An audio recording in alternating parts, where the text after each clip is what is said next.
Hello and welcome to the Den. It's Porter here. And in today's video, we're going to be looking at some value buys based on keep trade cut values that will help you win your Dynasty League in 2025. And, just a quick note on trade calculators in general, tools like keep trade cut or any other calculator that's out there. I actually think these are a pretty valuable tool when you are starting off as a dynasty player to just understand a little bit about what players are worth in the overall market.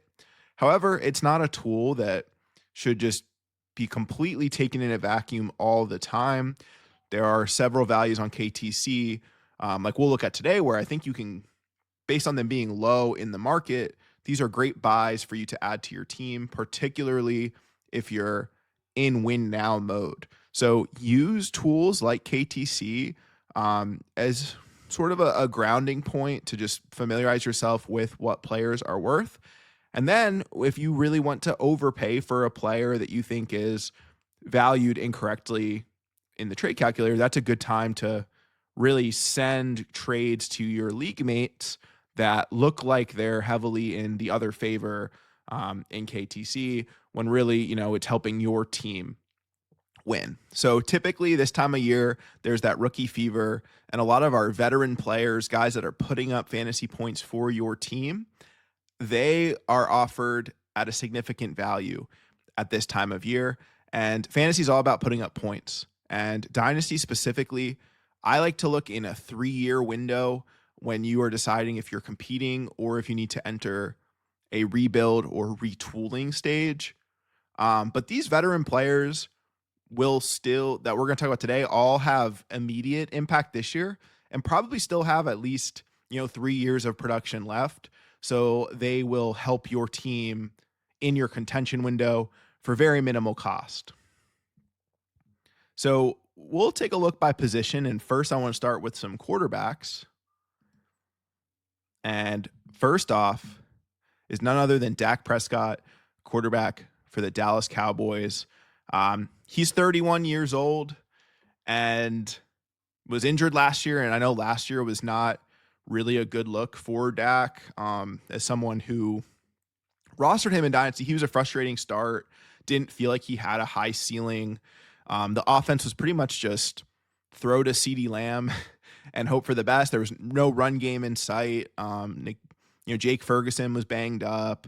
And even then, he's still a pretty weak number 2 option in terms of just NFL. I like Ferguson, but probably a better third target. And then, you had like Jalen Tolbert and just a bunch of other guys that really aren't going to be stars in the NFL.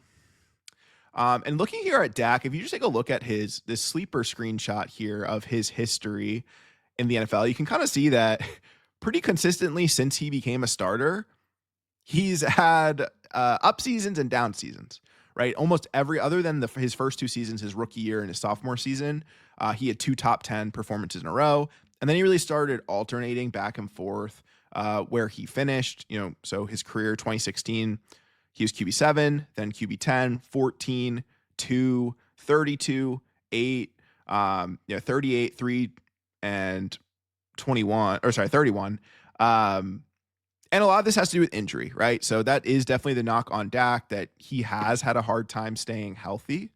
But if we look at this trend of just when he is playing a full season, he's typically a top 10 option. And right now in Dynasty, he's QB 21. So to me, that's what doesn't add up. Is I know if I'm getting a healthy Dak, I'm getting someone who can start in my lineup pretty much every week and finish as a top 10 option. And really the offensive concerns, I think, were somewhat addressed, not, as much as I would have hoped. I'm not a George Pickens truther by any means, but in terms of being a number 2 option, that's a huge upgrade over Jalen Tolbert. So we at least have kind of a deep threat, one-on-one ball winner in Pickens, which should allow, like, he can kind of be the X role and allow Lamb to be moved around even more and be more successful. So I at least like that there's now options in the pass game, and hopefully we get a healthy Jake Ferguson back and he can be more of a reliable third target for that team. And don't love what they did with their running backs. I think Javonte Williams at this point isn't much. Maybe he could prove us wrong. He's still a decent pass catcher and caught a lot of balls last year. And Jaden Blue, I mean, not like highly touted prospect necessarily, but what he does offer is that passing game role that maybe an early career Tony Pollard fulfilled for this team. So there's at least upside there of some checkdowns that could turn into explosives, which is something that backfield has really been missing. So when you got guys like Bryce Young, Michael Penix, like even Trevor Lawrence, like guys that are more bubble of QB1s, if I of this tier, I really like Dak Prescott. A great target for win now teams. He probably has, I think he's only 31. I mean, quarterbacks can play into their mid to late 30s. So I think you're getting at least 2 on the low end. Really good seasons left out of Dak, probably like 3 solid years. And then hopefully he can be more of like that fringe Matthew Stafford, like low floor, low ceiling, or sorry, high floor, low ceiling kind of QB2 to end his career.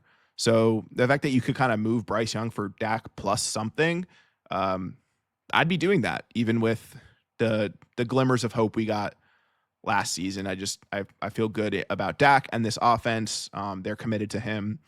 The contract insulation is very real. And throughout his career, he's averaged 18.7 fantasy points per game. So he isn't this like low end option that I think he is typically pegged as. I just think people hate the Cowboys more than anything, and they won't admit that Dak is good at anything, even fantasy football. But he's 2 seasons removed from being a top MVP candidate, so he can play.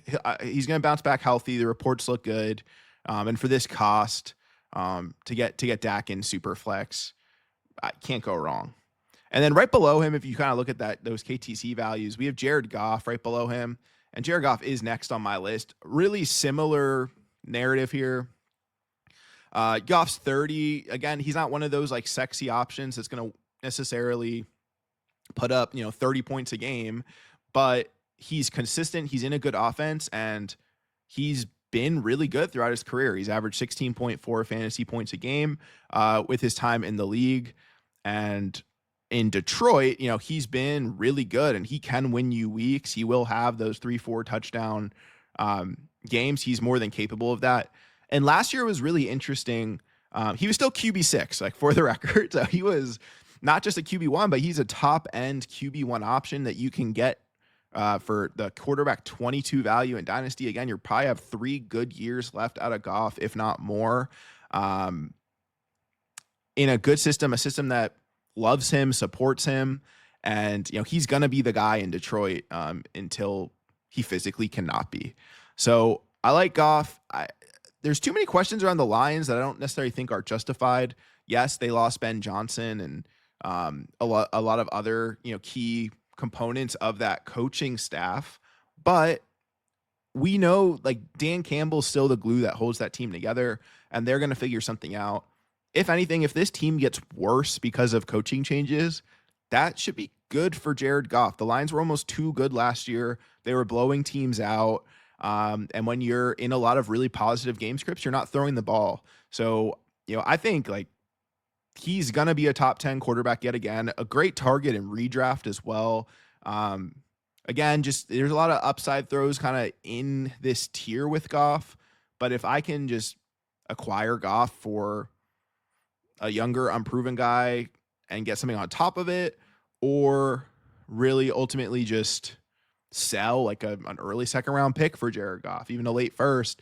These are guys that are going to be valuable and put up points. So very similar to what the conversation with Dak, but these are 2 veteran quarterbacks. They are way too low. These are QB1s that you can get for low end QB2 value in the Dynasty marketplace right now. So I'm easily pulling the trigger on both these guys pretty much in all formats. Whether it's Superflex, 1 QB, redraft, these are just really good values that you can add to your team. Next, I want to go to the running back position, and I'm going to start with Jordan Mason. the newly acquired running back for the Minnesota Vikings. Of course, he stood out last year when Christian McCaffrey was missing time for the Niners. Jordan Mason kind of came out of nowhere, it seemed, but really, even on a limited workload, he's been very efficient in his career. And that's what I love about Mason is I don't think he gets the credit that he deserves for how good he was last season with CMC out. And I know that Kyle Shanahan running backs always can be viewed as more of these system guys versus talent, but I think Mason's a good player, and he's never had a true chance to break out, even in college. He was sharing the field with Jahmyr Gibbs. So he's just a guy who's kind of always been behind star running backs and hasn't gotten his chance to shine. And we saw last year that when he had that opportunity, he very much excelled in the role. And right, he had 800 yards rushing, and not even in a full season. Underrated aspect, I think, with the trade for Jordan Mason, the Vikings gave up a good amount to get him, and the contract backs that up as well. So I think Jordan Mason was really given fringe starter money and value in the trade, and Kevin O'Connell kind of doubles down on that in an interview that he did about Mason, highlighted below, where it says, "We really felt what we were looking for was right before our eyes. A heavy slash runner, tough to tackle, gets in space, and has burst and explosion to finish runs. And also a guy that probably doesn't get enough credit in his pass protection and just every down versatility." So that tells me that Kevin O'Connell views Jordan Mason as an every down running back. And I'm not saying we're going to get that this season. Aaron Jones, I think, still has a little bit left in the tank. But this trend of older running backs splitting backfields is just going to continue. I think we'll see that with this Vikings backfield.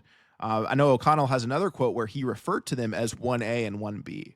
So I think they view Mason as much more of a starter than the Dynasty community does. He's valued at RB 40, pretty much in a tier with guys that are clear backups, with like the Braylon Allens of the world, Tajay Spears, even below Jaden Blue, who's a 5th round pick. So I'm leaning in on Jordan Mason. I think not only this year is he going to be a top 24 running back, like he's probably going to get the goal line carries on an offense that we expect to be good, and can be an early down bruiser. And Aaron Jones gets hurt, pretty frequently. He's going to miss a few games if, history tells us anything there. So I love Mason. I think he's going to be an RB2, maybe RB3 with Aaron Jones. And then if Aaron Jones goes down, I think we could see exactly what happened last year, where he's just this bruising, efficient runner in a good system and a good offense, and he can be an RB1. And then moving forward with his contract, they owe him the most money year 2. So there's a chance, like if Jones, the age cliff hits him, Jordan Mason could be the starting running back, every down running back workhorse for the Vikings in 2026. And again, he's valued here at RB 40, someone who can help you now, who can help you probably in a year from now, and is a good player. And he's 26, like he's still young. He doesn't have tread on the tires. So you can probably acquire him for a 3rd round pick in a lot of leagues. And I would do that 100% of the time. I think Mason's a good player, doesn't get enough credit, and can really help you this season as a nice depth piece. And next guy here, he's more of an RB1, not a deeper cut like Mason, but it's Breece Hall, 24 years old, a monster season 2 years ago. He was the RB2 overall, had a down year last year as RB16. And he has somehow really fallen off in the marketplace, I think. Bucky Irving is ahead of Breece Hall. Travion Henderson, who I like a lot, is ahead of Breece Hall. And I don't know if those are justified at all. Breece has shown us that he is an every down player. He's explosive. He's overcome a major injury and bounced back. I don't see why he's still not really valued in that top tier. And I know that RB16 is a very disappointing season, but the Jets were a mess last year. It was the Aaron Rodgers circus. Um, I think people were frustrated. I think that's been made pretty clear by the players. And that never makes for a good season for anyone. And yet Brees still had those week winning weeks last year. And kind of looking at his game log, he had explosive games. It's that the talent is absolutely still there. And if anything, I think the situation is improved for Brees Hall this year. I think Aaron Glenn looks like he's turning that culture around from what we've seen. Just a lot more positivity. Like Garrett Wilson came out and said he wants to be a Jet for life after pretty much wanting nothing to do with that organization last year. So I think the coaching matters, and the philosophy of this team is going to be run heavy. Obviously, you have Justin Fields in the mix there, and he'll certainly get his carries and design quarterback runs. But Brees Hall, so his opportunities could go down because of that. But what we've really seen historically with mobile quarterbacks is that the efficiency goes up. So I'm not too worried if Brees Hall's volume takes a slight bump. If that does happen, I would expect an increase in efficiency. I mean, even just like look at the Commanders last year. You have Jaden Daniels come in, and Brian Robinson, very efficient. Austin Eckler, very efficient. We've seen it with Jonathan Taylor and Anthony Richardson, right? Richardson takes some goal line carries, but Taylor's efficiency goes up. So I'm not so worried about that. And I actually love that the offensive identity is going to be run the ball. And I think what's also tanking Brees' stock a little bit is the reports that Aaron Glenn wants to run 2 or 3 running backs in this offense and make it a committee. I mean, in the NFL in 2025, pretty much every team is a committee. That doesn't mean it's a 50-50 split. Brees should still get the bulk of carries. Braylon Allen, I still believe in is a handcuff and is good in short yardage situations, but doesn't have much explosiveness. So if this offense can be more efficient and, Fields can improve his passing accuracy, I think he'll be fine reconnecting with his, college teammate in Garrett Wilson. I think this offense can get us good rushing numbers. So Brees Hall for me is more still in that top tier. I mean, he's not in like the Bijan Gibbs and Janty tier at this point, but I still think he's right below it. I have him as a top 5 dynasty running back. And when just a year ago, it'd probably take you multiple firsts to go out and acquire him. Now if it's like a first and a second, or a first, a second, and like a flex worthy player, I think Brees Hall is worth acquiring for that price. Next, we'll take a look at some receivers. I'm going to start with Chris Godwin. And it is maybe bleak right now on the Twitterverse, at least. We're seeing really weird news come out about Chris Godwin's recovery. I think Todd Bowles was pretty much like, yeah, we're not going to talk about it, which, like, why would you say that? I don't know. Just but he's still 29 years old. I'm not valuing him necessarily at his peak, where, last year he was just absolutely dominant with 19.7 points per game, the most efficient season of his career. I'm not saying that I think he's that and you can go get that at a discount. What I am saying is I think you can get a very good wide receiver 2, wide receiver 3, and you're getting this injury discount on him. In this tier of players that he's with on Keep Trade Cut, we have Jerry Jeudy, Jaden Reed, then it's Godwin, Trey Harris, Tyreek Hill, Khalil Shakir, Devontae Adams, Josh Downs, and Keon Coleman. I think of that list, Chris Godwin's who I want the most. He should not be in a tier with Downs, Coleman, or Shakir to me. I think his upside alone is just higher than any of those. And he has a high floor. He's in an offense. He's got a good connection with Baker Mayfield. And I know the other concern would just be that Liam Cohn's, he's not there anymore.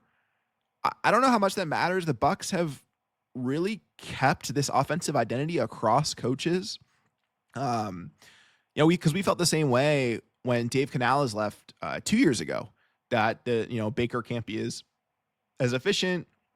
Godwin and Evans probably won't be as good. And then Liam Cohen comes in and they're even better. So not entirely concerned about at that end of the narrative. He is getting up there in age, so I do have slight injury concerns because this isn't his first major injury.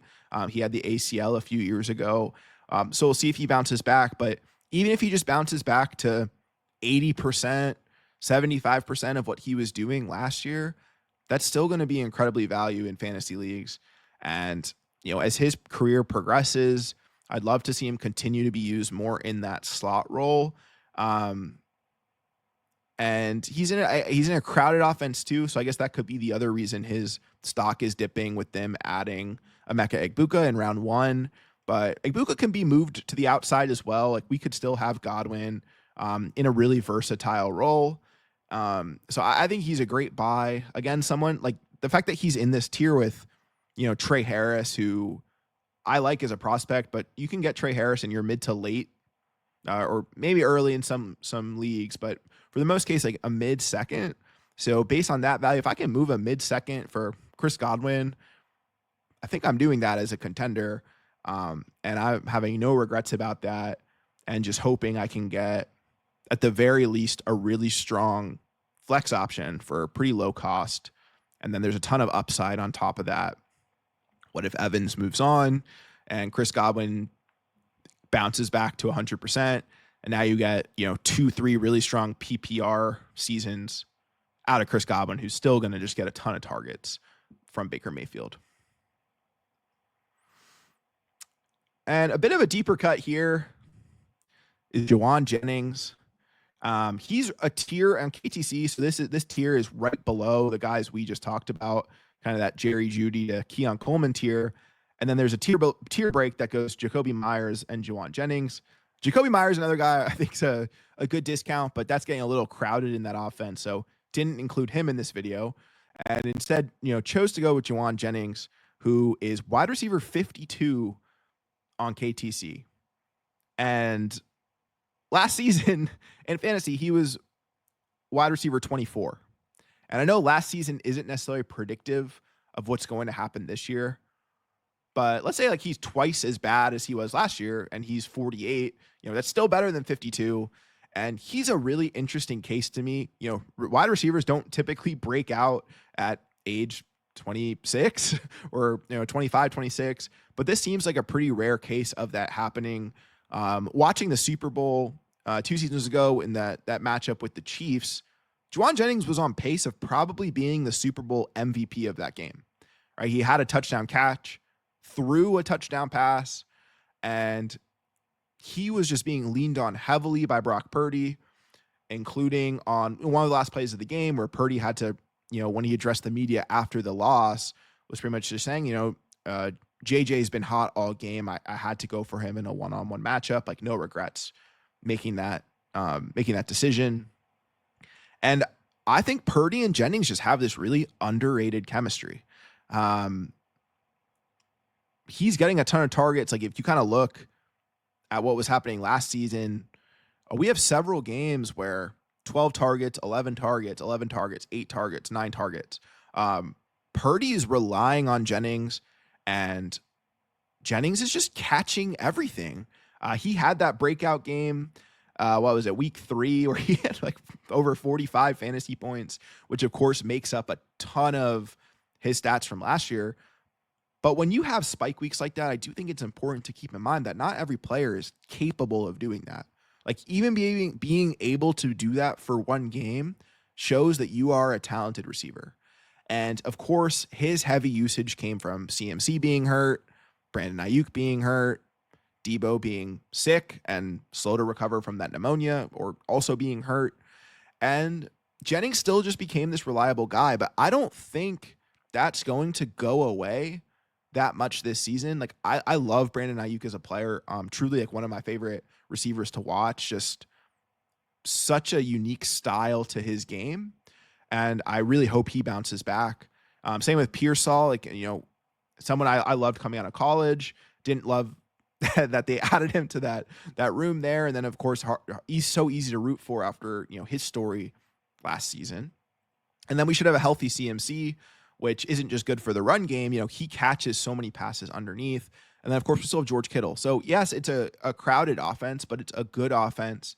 And I think the chemistry matters. I really think that we'll see Purdy to Jennings be as strong as ever.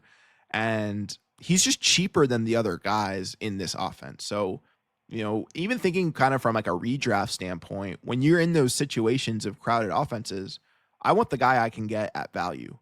And I like Ayuk. He's actually another good buy low because of the injury discount. But Jennings is going to be a weekly flex this season. And maybe he'll be more on like that boomer bust tier. But if I'm in a league where I'm starting 3 receivers and 2 flexes, like Jennings is cracking my lineup pretty much every week. So to be able to get him for this wide receiver 52 value where you can give up like a 3rd round pick for Jennings, again, I'm doing that 100% of the time. Unless Kyle Williams is on the board in the 3rd round, then I might lean that route. But Jennings is just a guy who's going to help you win now. He doesn't have a ton of name value, but he's someone that is going to start for you and he's going to help you win weeks. And on to my tight ends, the final 2 names for this video. I'm going to start with Tucker Kraft here for the Green Bay Packers. I think Tucker Kraft is a stud. I like watching him play. He has a really physical, violent play style. He's electric in space. He reminds me a lot of George Kittle. And I know that's some really high praise, but I don't think it's unwarranted. Although, Kittle was breaking receiving records early in his career, and we haven't seen that from Kraft yet. But just as like an upside case comparison, I think Kraft can be that. And we've been so spoiled in fantasy that we've had rookies come in and just dominate right away. Right, we have Laporta and Bowers putting up tight end 1 seasons in their rookie years, that we kind of forget that historically this position takes time to develop. Being a tight end is a lot different than being a receiver or running back in the NFL. You have to learn the routes for the offense. You have to learn your block schemes. You have to be able to stay on the field as a blocker and help the run game as well. It's one of the more complicated positions to play in the NFL. And because of that, historically, we don't see guys break out right away. So in year 2, for him to be a top 10 fantasy tight end, it's like, yeah, it's not. It's another one that's like, it's not sexy to be a low end tight end 1, but he's just in year 2. He's in an offense where, say what you will about the top end talent of their wide receiver room. If anything, the Packers get credit for having a lot of wide receivers. So he's still able to make a name for himself with the target share in Green Bay. And he's been reliable.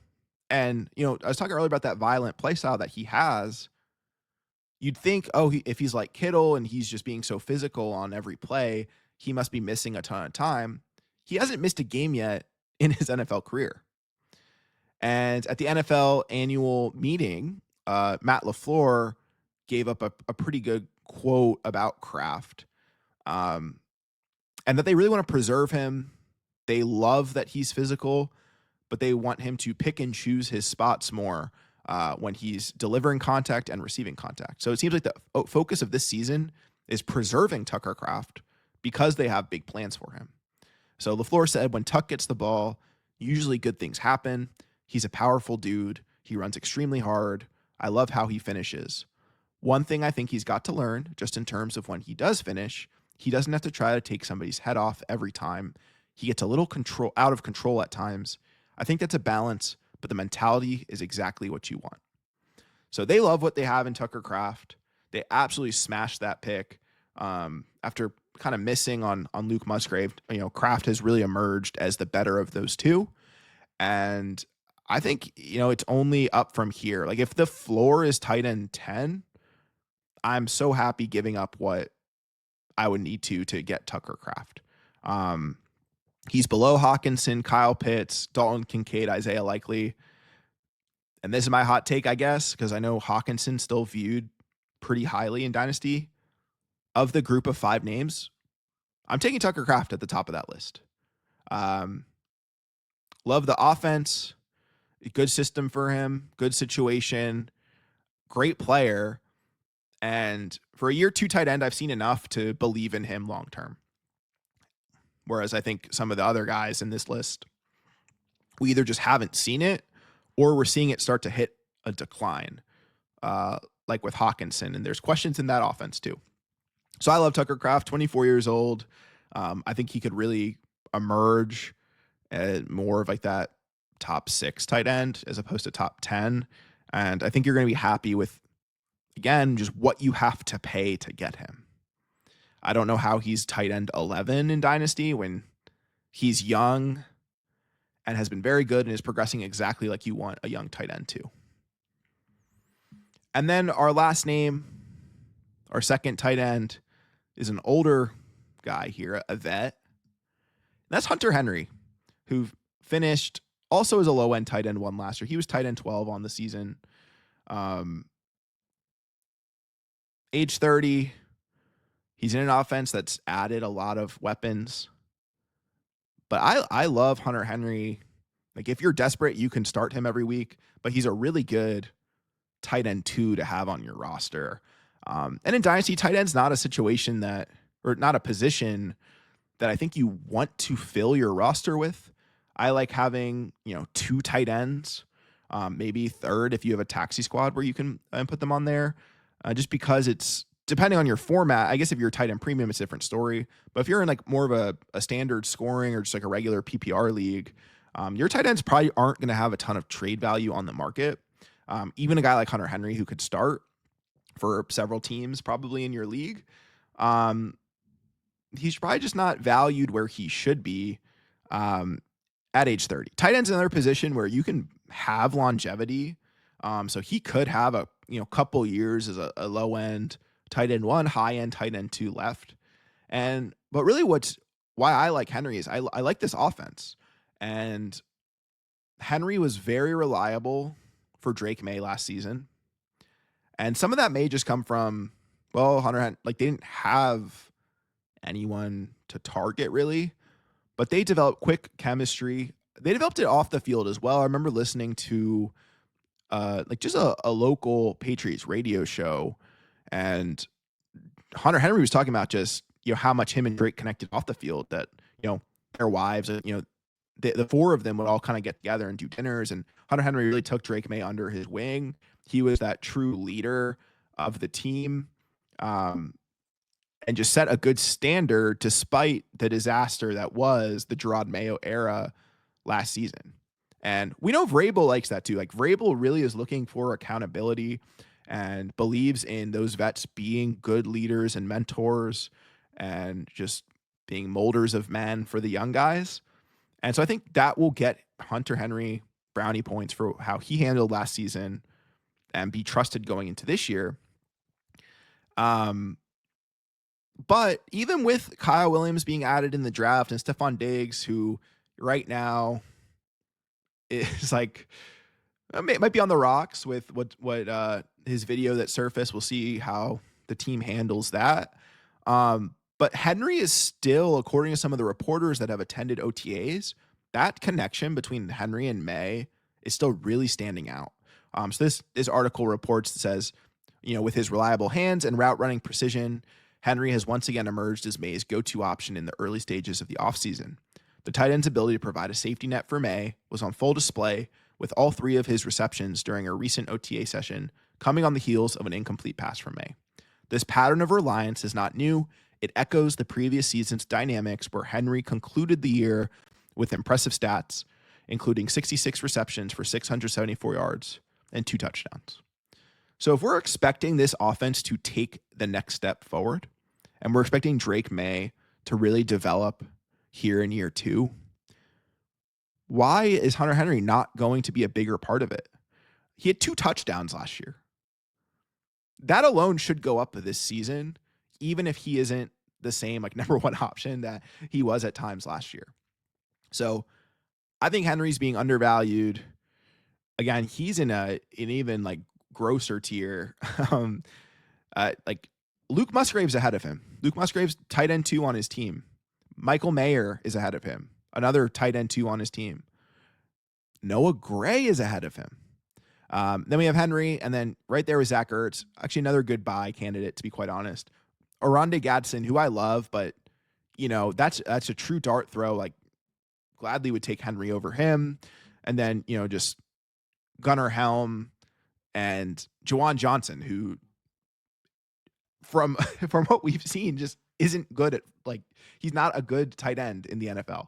So of this tier, it's Henry by a mile for me. And the fact that, again, this is another guy that you can probably get for an early third. Depending on my team need, like, I might be willing to pay up a late second for him as well to be a good safety net for my contending team. So this is the best part about Dynasty to me. It really is monitoring the values and the marketplace, and ultimately checking in every now and then on websites like Keep Trade Cut, and just determining who do I like at cost and at value, and really taking advantage of that. And of course, not every league is going to be heavily invested in those calculators.